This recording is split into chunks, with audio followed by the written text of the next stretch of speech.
ప్రతి బూత్ స్థాయిలో గ్రామ స్థాయిలో ప్రతి వారికి ఒకే దేశం ఒకే ఎలక్షన్ వల్ల కలిగే లాభాలను దేశానికి మన సంపదను కాపాడుకోవడంతో పాటు 1960లో ఒకే దేశం ఒకే ఎలక్షన్ జరిగినాయి.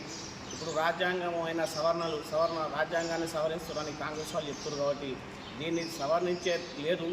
అప్పుడు 1960లోనే ఒకేసారి పార్లమెంటు అసెంబ్లీ ఎలక్షన్స్ జరిగినాయి.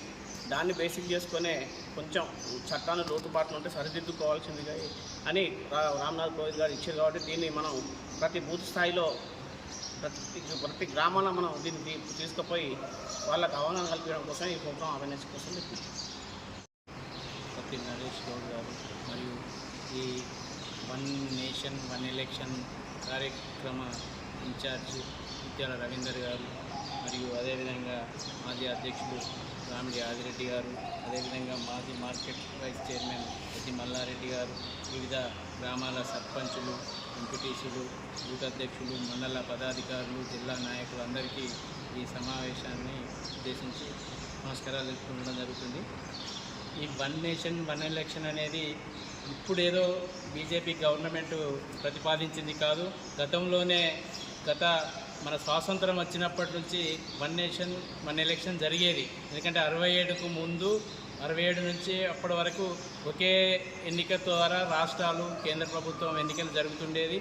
దానివల్ల మనకు ధనము వ్యయం తగ్గేది. అదేవిధంగా ప్రతిదానికి అడ్డంకిగా ఎలక్షన్ కోడ్ రావడం వల్ల రాష్ట్ర అభివృద్ధి కోసం కూడా ఇబ్బంది పడాల్సిన పరిస్థితులు ఏర్పడుతున్నాయి.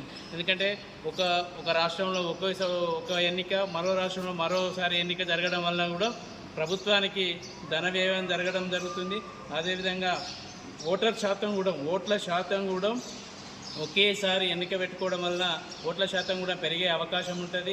అన్ని రాష్ట్రాల్లో స్థిరమైన ప్రభుత్వాలు ఏర్పడే అవకాశం ఉంటుంది. 1972 ఆ ప్రాంతంలో ఒకసారి ముందు 1 ఇయర్ ముందు గవర్నమెంట్ రామ్నాథ్ కోవింద్ గారు కూడా దీని విధి విధానాలన్నీ ప్రకటించి ప్రభుత్వానికి అందజేయడం జరిగింది.